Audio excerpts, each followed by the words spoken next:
Siamo nel cuore della piramide e sono completamente da solo. Salve e benvenuti alle piramidi, l'ultima meraviglia del mondo antico rimasta ancora in piedi. Ma le hanno veramente costruite gli antichi egizi? O forse una civiltà superiore? O forse gli alieni? Oggi cerchiamo di scoprirlo. Prima di fare qualsiasi cosa però facciamo un bel tour di tutte le piramidi, di tutta questa zona piena di cose affascinanti, a partire dalla grande piramide di Cheope, che è la più alta. È veramente enorme, sono quasi 140 metri di altezza, 138,8 per la precisione. Non so quanto renda in video, ma vi garantisco che è veramente un qualcosa di senza senso. Finché non la vedi non ci credi. Guardate che roba. Ed è formata in totale da 2.300.000 blocchi, come questo qua, principalmente di roccia calcarea, ognuno dei quali pesa circa 2,5 tonnellate. Quindi se la matematica non è un'opinione e una macchina utilitaria media pesa poco più di 1 tonnellata, sono circa 4 milioni di macchine di peso. Solo questa. Adesso la vedete così, immaginatevela comunque piatta, perché sopra queste rocce c'erano altre rocce levigate di calcare bianco che la rendevano perfettamente liscia. In più la punta, a quanto si racconta, era dorata, o meglio un mix tra oro e argento. E adesso vi faccio vedere il dentro. Passando da questo tunnel stiamo salendo nel cuore della grande piramide di Cheope. Guardate che roba. Questo è proprio il tunnel che taglia perpendicolarmente la piramide. Wow!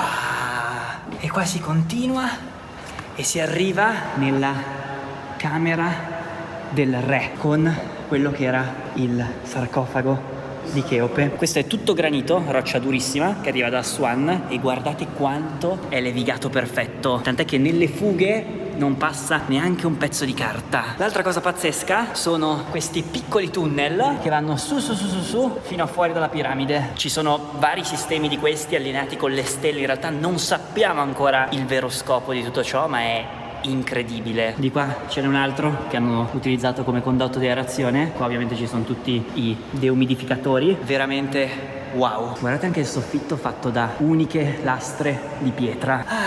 Se soffrite di claustrofobia, sconsigliato. E guardate, poi in realtà anche giù continua. Rocce su rocce su rocce. Turisti.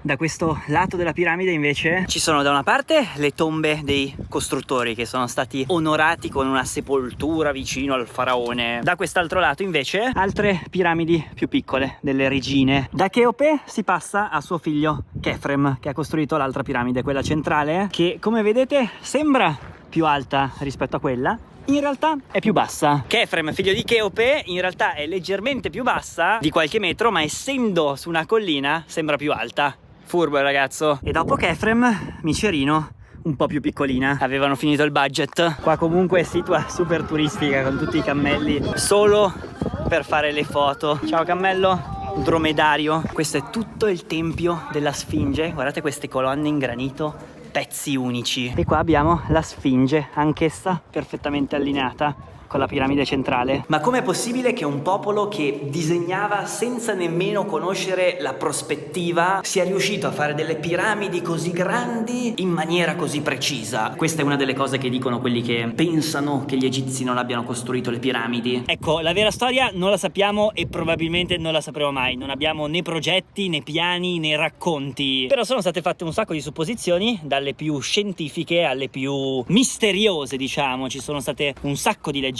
su questo posto, anche perché oltre a essere così grandi e così pazzesche ci sono delle cose molto particolari, come l'allineamento perfetto nord-sud, il fatto che siano perfettamente inclinate, il rapporto tra la base e il perimetro sarebbe un valore molto vicino al pi greco, che è stato teorizzato molto tempo dopo rispetto alle piramidi. Tramite tutta un'altra serie di cerchi e di rapporti si avrebbe addirittura un numero pari a quello della velocità della luce. Le stesse coordinate di latitudine della piramide di Giza sarebbero proprio la velocità della luce. In più tutta una serie di allineamenti con le 3 piramidi, le stelle, i pianeti. E poi c'è un'altra coincidenza pazzesca: da lontano le 3 piramidi allineate, guardate qua, somigliano al logo di NordVPN. Questa è la prova definitiva che le piramidi sono state costruite da una civiltà superiore. Scherzi a parte, super grazie a NordVPN, sponsor di questi video. Come al solito video informativo sulle VPN qua sotto in descrizione. Ve ne ho già parlato molte volte, servizio di VPN che usa tanti server sparsi per il mondo a cui ci si può connettere per nascondere il proprio IP e simulare la presenza di un altro paese per mille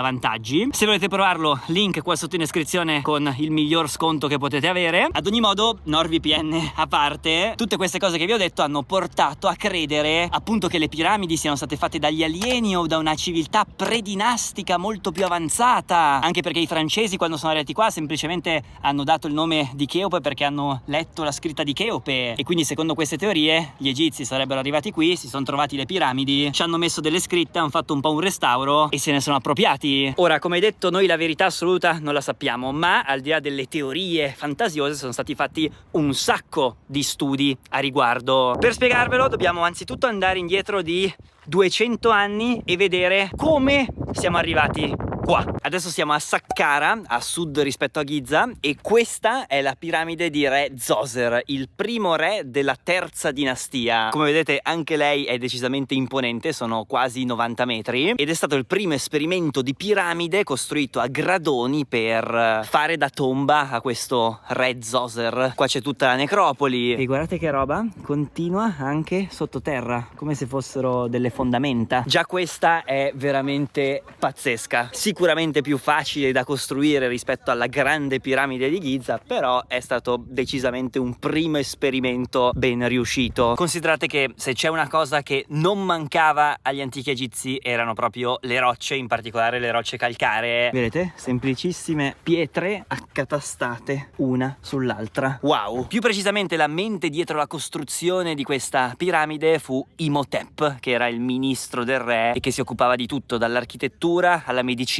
Sicuramente una persona geniale. E questa piramide è stata fatta attorno al 2700 a.C., quindi siamo circa 100-150 anni prima della grande piramide di Giza. Qua poi c'era tutto il resto della necropoli e è veramente pazzesco pensare che quasi 5000 anni fa abbiano costruito tutte queste cose. La vedete, c'è stato un altro tentativo di piramide un pochettino più fallimentare. Tra l'altro, oltre all'inclinazione che come avete visto già era abbastanza precisa e abbastanza costante, questa piramide era allineata nord-sud perché si pensava, tra le altre cose, che l'anima del faraone dopo la morte andasse verso la stella polare. Tant'è che c'è proprio questa statua del faraone che guarda verso la stella polare, quindi il nord è di là. Dopo Zoser, re Uni prova a costruire una piramide ma muore praticamente quando avevano fatto poco più di un gradone, e allora ci spostiamo ad Ashnur dal faraone Senefru, fondatore della quarta dinastia, che voleva fare di più, una piramide più grande, e quindi si sono messi al lavoro e l'hanno fatta totalmente sbagliata. Infatti, come vedete, hanno iniziato con un'inclinazione molto ripida, poi si sono resi conto che sarebbe dovuto andare troppo in alto e di conseguenza hanno proseguito con un'inclinazione minore. Risultato? Questa piramide, che per questo motivo viene anche chiamata piramide romboidale, e passa da 55 gradi a 43 gradi. Qua siamo già a più di 100 metri, circa 104. Come vedete è fatta da pietre più grandi e poi rivestimento piatto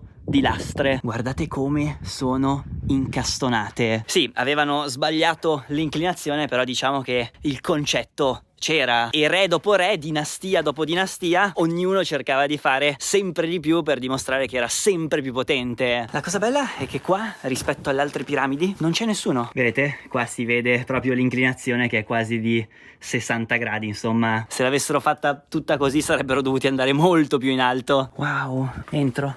Madonna, è gigante! Piano piano. Fa molto più impressione delle altre piramidi perché qua non c'è nessuno. E poi come vedete stiamo andando sottoterra, non sopra. Questi erano matti. Wow! Siamo nel cuore della piramide e sono completamente da solo. Ci sono un sacco di scale. Io sono stanchissimo, ma facciamole. Quando mi ricapita di essere qua dentro completamente da solo, mi sento Indiana Jones, altro che a Giza con tutti i turisti. No, e qua si va su ancora. Sì, vabbè. Eccoci. Questa era la camera mortuaria. Dovremmo essere nel centro esatto della piramide romboidale. Oh no, ho sbagliato strada. Boh, perso nella piramide. Io capisco perché visitando questi posti possono venire i dubbi che gli antichi egizi non abbiano costruito le piramidi, ma se le siano semplicemente trovate lì e decorate. Però come state vedendo non è che sono arrivati dal nulla a fare queste piramidi gigantesche e perfette. Adesso comunque bisogna salire. E tutti gli studi delle rocce hanno delle datazioni con un senso. Ce l'abbiamo fatta. Là comunque c'è un altro tentativo ancora di piramide, la piramide nera. Erano proprio fissati con le piramidi. Dopo questa comunque Snefru o Senefru che dir si voglia non era contento. Quindi esattamente di fronte ha costruito quella. Eccola qua, finalmente una piramide perfetta. Questa è chiamata piramide rossa, alta più o meno 105 metri ed è considerata la prima vera piramide d'Egitto. Siamo attorno al 2590 a.C., quindi qualche decina d'anni prima di Giza. Tutto questo per farvi capire che non è che queste piramidi sono arrivate così dal nulla, sviluppo dopo sviluppo dopo sviluppo, ma andiamo un pochettino più nel pratico. Anzitutto, come hanno fatto a tagliare tutte queste pietre in maniera così precisa se disponevano solo di utensili in rame, materiale molto tenue? Ecco, il segreto probabilmente è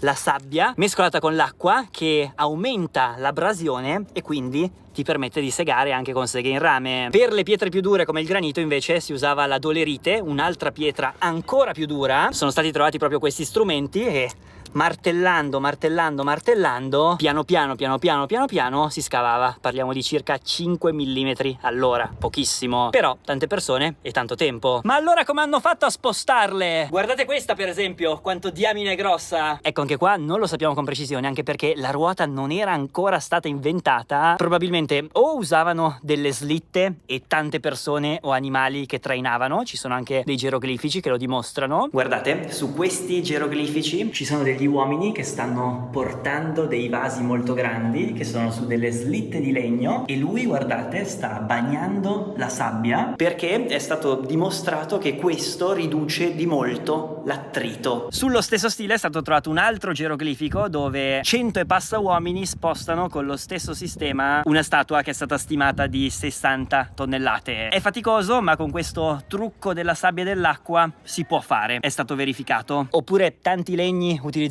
come rullo. Immaginatevi poi tutto un sistema di rampe per riuscire a portarle sempre più in alto. Per quanto riguarda il granito, esattamente come quello su cui siete voi ora, arriva da Aswan, è stato portato in barca. Una delle altre teorie è che abbiano utilizzato proprio l'acqua con tutta una serie di canali proprio per spostare tutti questi massi, anche perché prima che ci fossero le varie dighe del Nilo arrivava molto più vicino alle piramidi, soprattutto quando era in piena. Per quanto riguarda il livello invece, il fatto che siano perfettamente in piano gli angoli, gli allenamenti, andiamo con ordine. L'allineamento nord-sud è abbastanza facile e gli egizi erano in grado di calcolarlo o dal sole o dalle stelle. Per quanto riguarda il piano, o è stata utilizzata dell'acqua o comunque un sistema di livelle. Sono al Museo Egizio del Cairo e guardate proprio qui, qua abbiamo gli antenati di squadre, righelli, e quella è una livella proprio per mettere verticali le cose. Sapevano ricavare un angolo retto, sapevano calcolare varie distanze. E quante persone sono servite per costruirla? Si pensa attorno alle 20.000 persone. Inizialmente si parlava di schiavi, poi però sia per le tombe che hanno trovato sia per vari altri motivi si è capito che in realtà erano dei veri e propri lavoratori specializzati. Ovviamente facevano un lavoro durissimo, oltre poi agli animali che ancora oggi vengono sfruttati per i turisti, e secondo quello che si racconta l'hanno costruita in 20-30 anni. Non male comunque, vorrebbe dire un blocco ogni 5 minuti tipo. E pensate che queste pietre arrivano da uno strato di calcare che si è formato quando l'Egitto era sommerso dall'oceano milioni e milioni di anni fa. Se non ci credete che erano sul fondo dell'oceano una volta, guardate, queste sono proprio delle conchiglie. Ma la domanda delle domande forse rimane il perché.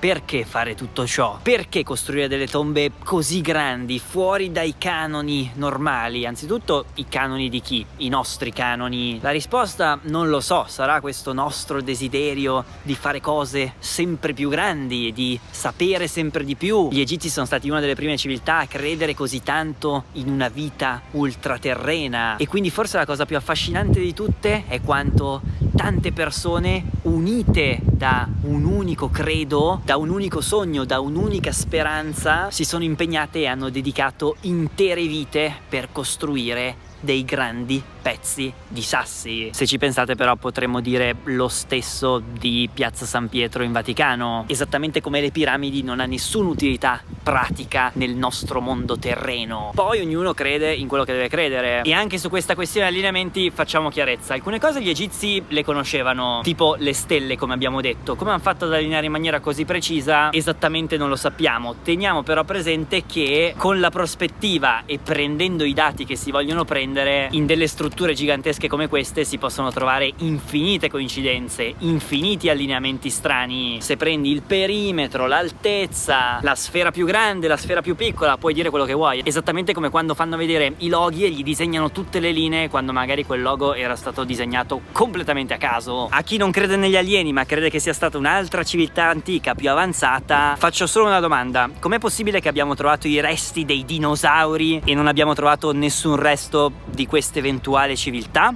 Ma perché in tutto il mondo si costruivano piramidi, anche i Maya, anche in altre parti del mondo? Dico una cosa stupida e banale, ma è il modo più semplice, a prova di bambino, per costruire un edificio sempre più alto. Semplicemente penso che sia questa la spiegazione. Poi magari mi sbaglio, tutte queste teorie sono sempre molto affascinanti, ma poi dall'altra parte ci sono ricerche, ci sono persone che hanno dedicato intere vite a studiare, e se volete farvi un giro qua sotto in descrizione trovate link, video, articoli di persone di tutto il mondo, di ogni credenza o non credenza religiosa. Io non sono qui per convincervi di niente, se non per raccontarvi il fascino di tutto quello che avete visto. Spero che vi sia piaciuto e noi ci vediamo prossimamente con prossimi video, avventure o misteri in giro per il mondo. Ciao ciao ciao ciao ciao ciao ciao.